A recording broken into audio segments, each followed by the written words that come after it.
हम सभी बचपन से बहुत सारी कहानियां सुनते हुए बड़े हुए हैं।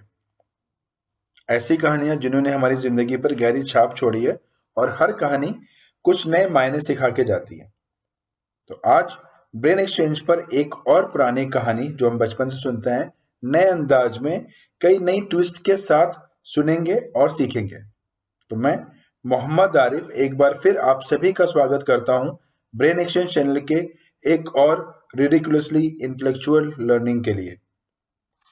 जैसा कि आप सभी जानते हैं, इससे पहले ब्रेन एक्सचेंज चैनल पर हमने जाना कि पिडिलाइट इंडिया की नंबर 1 एडेसिव कंपनी कैसे बनी, उसके स्टैटिस्टिक्स कैसे रहे, किसने स्टार्ट करा, किस किस पड़ाव पे किस किस तरह से ये कंपनी आगे बढ़ी है।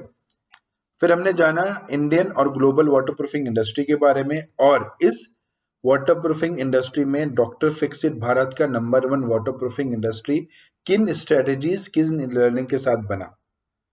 अगर हम इनको समराइज करें तो हम समझेंगे कि पिडिलाइट और डॉक्टर फिक्सिट ने किस तरह अपने आप को हर पैरामीटर्स पर, चाहे वो प्रोडक्ट्स इनोवेशन हो, नए प्रोडक्ट्स हो, टेक्नोलॉजी हो, सिस्टम्स हो, आईटी इंटीग्रेशन हो, हर जगह पे काम करा और जरूरतों को, ग्राहकों की जरूरतों को समझकर इनोवेशन करते हुए अपग्रेड करते रहे अपने आप को, और आज भी अपनी लीडरशिप बना कर रखी है।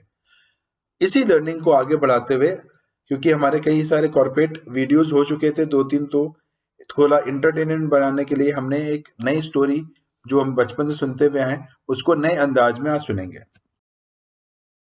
तो जैसा मैंने बोला था, पुरानी स्टोरी नए अंदाज में, हेयर एंड टॉर्टोइज की स्टोरी।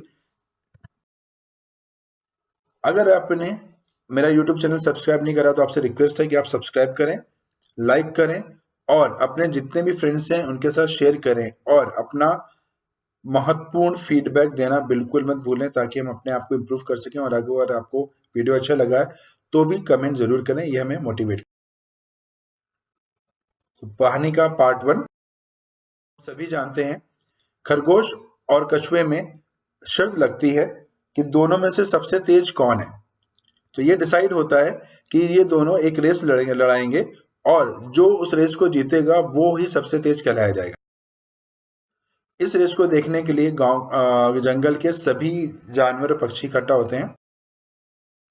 रेस स्टार्ट होती है और दोनों अपनी पूरी जान लगा के आगे बढ़ते हैं, खरगोश और कछुआ। लेकिन हम सभी जानते हैं खरगोश बहुत आगे निकल जाता है कछुए को पीछे छोड़ते हुए, और इस सोच के साथ कि मैं बहुत आगे निकल गया हूं तो थोड़ा सा आराम कर सकता हूं, तो खरगोश एक पेड़ के नीचे बैठ के आराम करने लगता है और उसकी नींद लग जाती है।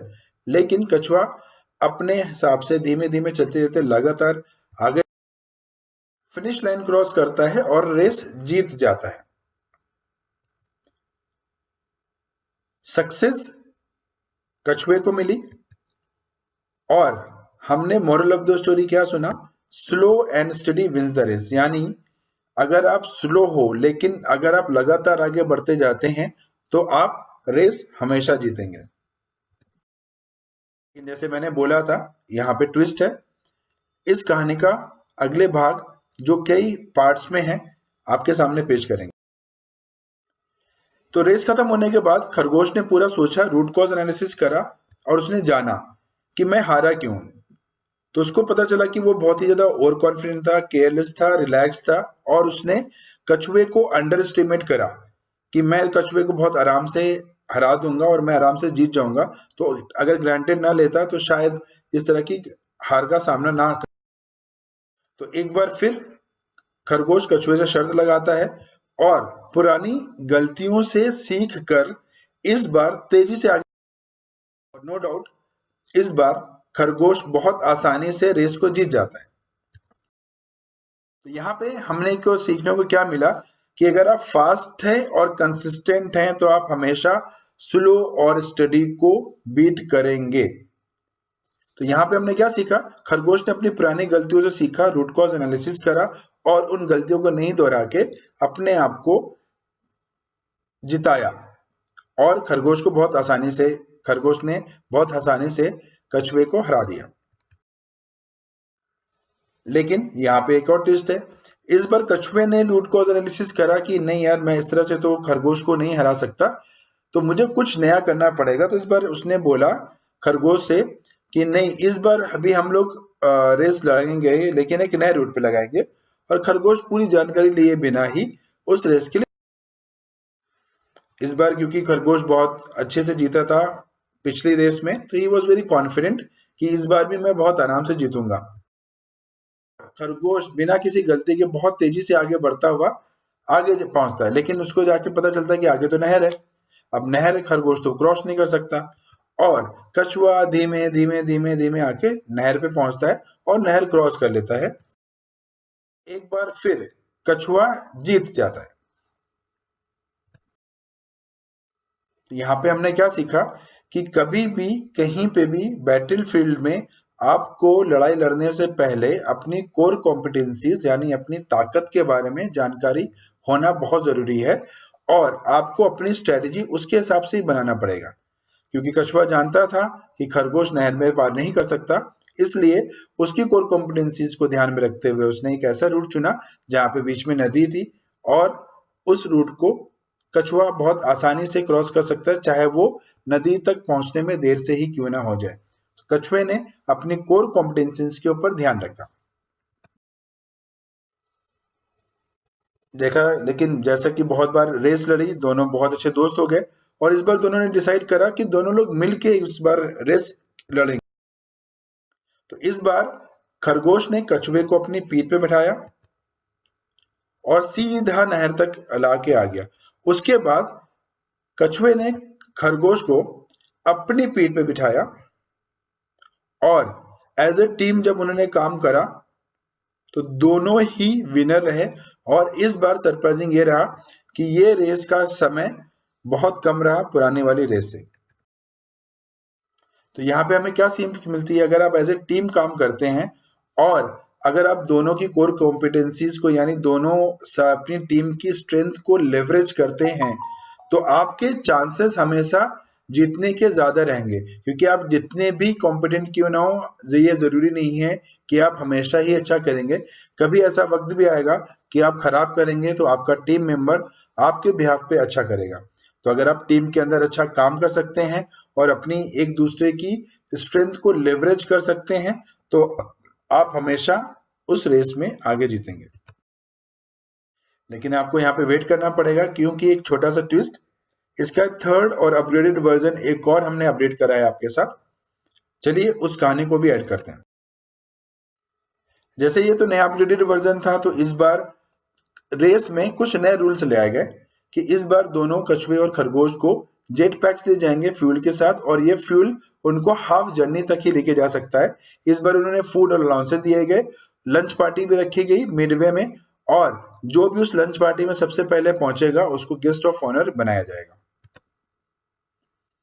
तो एक बार फिर रेस स्टार्ट हुई इन्हीं कंडीशंस के साथ, इन रूल्स के साथ, और दोनों ने फिर आगे बढ़े।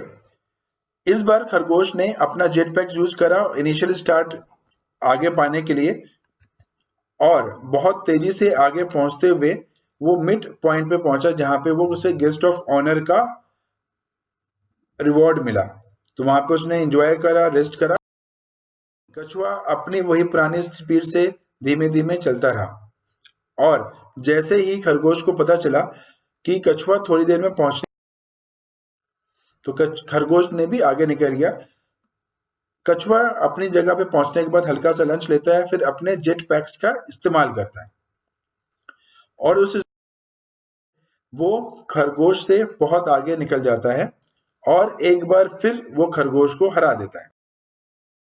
तो यहाँ पे आप कुछ सेकेंड का पॉज लीजिए और ये सोचिए कि इस बार खरगोश ने क्या गलती करी कि इस बार भी खरगोश हार गया और कछुआ जीत गया। तो एज यूजुअल खरगोश बहुत नाराज हुआ, खूब गुस्सा हुआ कि इस बार मैंने क्या गलती की। तो उसने कछुए से जाके पूछा कि इस बार तो मैं सोया भी नहीं, ना ही मैं ओवर कॉन्फिडेंट था। जैसे ही मैंने वहां पे लंच करा, गेस्ट ऑफ ऑनर बना, मैं वहां से तुम्हारे से पहले ही निकल गया। तो कछुए ने बोला बिल्कुल सही, लेकिन जब रेस शुरू हुई थी, अनाउंस होने से पहले मैंने रूल्स को बहुत अच्छे से सुना और समझा, उसके बेसिस पे अपनी स्ट्रेटेजी बनाई, और मैंने जाना कि ये जेट सिर्फ हमें आधे रास्ते पे लेके जा सकते हैं। तो खरगोश ने उसको हेड स्टार्ट के लिए यूज करा। जबकि लंच करने के बाद हम हैवी फील करेंगे, टायर्ड फील करेंगे खाना खाने के बाद, और गर्मी की वजह से भी हम लोग एग्जॉस्ट फील करेंगे। तो कछुए ने उस जेट पैक को पोस्ट लंच यूज करने का डिसाइड करा था। तो खरगोश को समझ में आया कि उसने अपने रिसोर्सेज को अच्छी तरह से यूज नहीं करा, लेकिन ही सेड कि यार, खुशी से ये बोला सांत्वना के साथ कि मैं तो गेस्ट ऑफ ऑनर बना। तो कछुए ने बोला, बिल्कुल आप गेस्ट ऑफ ऑनर बने, लेकिन मेरे लिए प्रायोरिटी गेस्ट ऑफ ऑनर बना नहीं था, जबकि रेस जीतना था। तो खरगोश को समझ में आया कि अल्टीमेट एजेंडा तो रेस जीतना था, तो यानी मैंने अपने रिसोर्सेज को सही तरह से इस्तेमाल नहीं करा। तो अब यहाँ पे मोरल ऑफ द स्टोरी क्या है कि कई बार अगर आप अनप्लान्ड होते हैं, हो सकता है आपको कामयाबी मिले, लेकिन अगर आप प्लान्ड हैं, स्लो हैं, तो भी आपके रेस जीतने के चांसेस हमेशा रहेंगे।